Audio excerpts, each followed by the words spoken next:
Leonardo da Vinci by Cooper Wood for Art 100.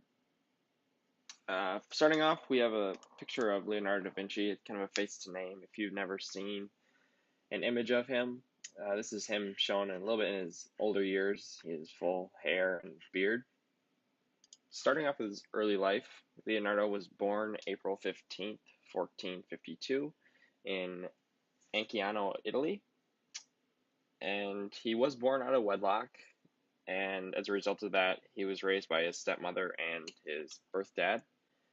At the age of 5, he moved to a small city near Tuscany, which was shown on the map there, um, called Vinci, and that's where he gets the name Da Vinci, meaning of Vinci, Italy.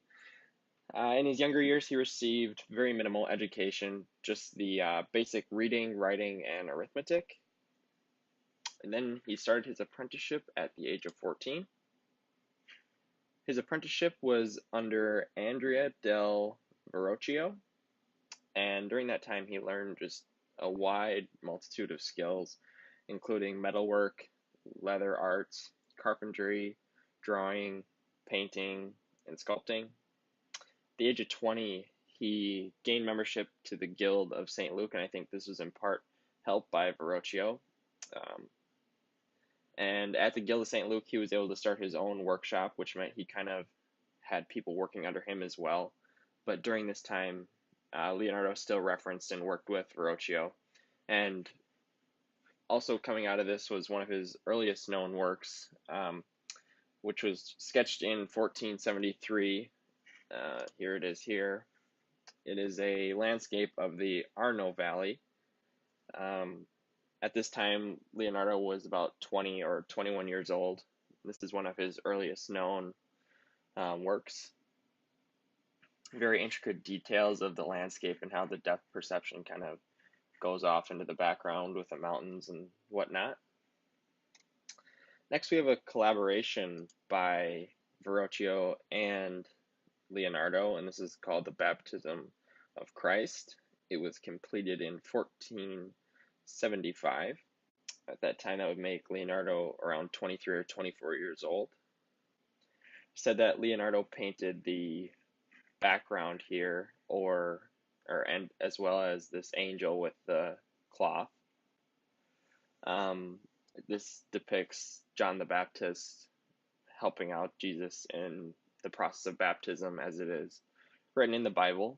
Something I think is very interesting is the detail in the water, as well as how the feet kind of get distorted as they're in the water down below there. And then Leonardo received a bunch of his commissions, the first commission coming in 1478, which is for an altarpiece in a chapel in the Palazzo Verrocchio in Florence, Italy. He was then asked again 3 years later by some Augustinian monks to paint the Adoration of the Magi, which is shown here. And it is shown here as unfinished because that is what it was.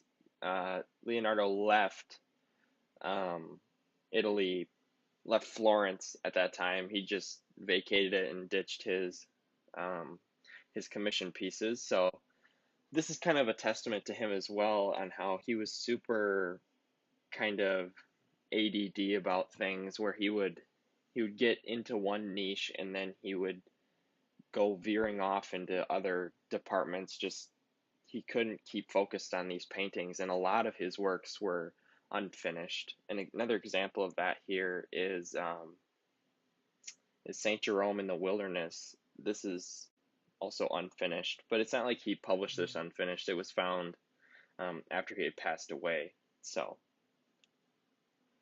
and kind of relating to that, works left unfinished, he was a Renaissance man, so he did have a whole ton of different interests, such as being an inventor, an engineer, a scientist, and then, as we're talking about him today, as an artist. But I think a lot of his great art comes from these three other categories of inventor, engineer, and scientist. And here, talking about being an inventor and engineer, a lot of his sketches for these inventions are just super crazy good and detailed, And here we kind of show Leonardo's obsession with flying. He meticulously studied birds and how they were able to fly and how their wings work. And then as a result of that, he wanted to see if humans could somehow fly. And here on the left is his first rendition of a sort of helicopter. And then on the right is a human flying machine, which actually it was later constructed, and it turned out that it actually worked a little bit, which is quite fascinating. And these drawings were used in the early 20s as kind of representations of how we're going to create the first airplane. And next we have his inventions of, this is a different rendition of a crossbow, but it is huge. As you can see, this here is a human being, so that's kind of the size comparison as what he wanted it to be. And instead of launching arrows, I read up that it was more of launching larger things like rocks and other heavy objects. And then on the far right side, we have his rendition of a armored vehicle or as a tank. And neither of these things were actually ever built during his time. It was just his drawings and notes and renditions of things. And after the fact, later on in modern day, these things have been recreated, and they turn out to actually work, which is quite amazing. This is kind of a blurred image on the left of what is Leonardo's rendition of a scuba suit, which for those days, this was never even heard of, and it was genius on his part. Again, this was actually created later on, and it did prove as effective according to his notes. So, and then on the right side here, we do have another great piece, which displays a multi-gear transmission system. Go on here. A lot of his other, what I think are crazy pieces of art, are his anatomical drawings, and he did spend a whole ton of time working on anatomy. He's very fascinated with the human body, and he was able to dissect over 30 human corpses. And some of these pictures here just show crazy levels of detail on the human hand and some skin and how the muscles work. And this is super incredible based on like the actual time he was around. None of this was ever, like, nobody did this before him. So we'll move on. We have some pictures of a young infant in the womb, leg and quad muscle here, and then this shows a tongue and how it relates to the throat right here.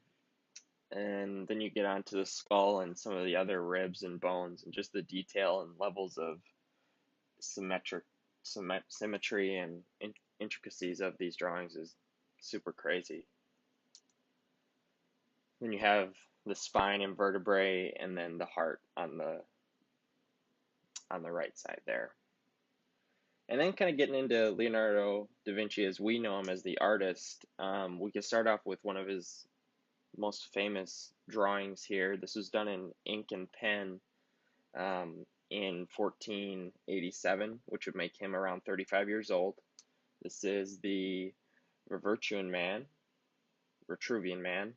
It is exact symmetrical proportions of a human body, said to be perfection. It's him standing in a kind of a T and then an X position, and they're laid over each other there. It kind of shows the equilibrium relating man to nature, and that was one of Leonardo's kind of goals in all of his paintings, just to really capture the essence of man as it relates to nature. The next photo here is of the Last Supper. This was painted in 1495. It is a painting, like I said, is quite large. It's 15 feet by 29 feet, so it's painted on a wall. And it was depicted here as Jesus and his apostles at the Last Supper. And it is said that this was just after Jesus kind of dropped the bomb that one of them will betray him, and that's kind of all the crazy looks in his apostles' eyes, talking to each other, gossiping, who is it going to be? Again, you can kind of see balance in this image, and this is a great demonstration of a vanishing point where all of these sort of horizontal lines here all intersect at one point way back in the background. And then finally, we move on to the Mona Lisa, which is, when people say paintings or portraits, this is probably what comes to mind. This was painted in 1503, which would make Leonardo 51 years old. It is an oil painting on a plank of wood, which is a little fun fact there, and it's obviously a woman dressed in the Florentine fashion, and behind her is a kind of made up imaginary landscape, it appears. And she's obviously seen with a very eye-catching expression, which kind of leads to a whole bunch of mystery about her. And this painting was originally in the Palace of Versailles in France, but then it was later moved and throughout some wars, and it ended up remaining in French hands and is now owned by the people of France, and it's in the Louvre Museum in Paris. So there's a little rundown of Leonardo da Vinci and some of his life and some of his works and his art. Thank you.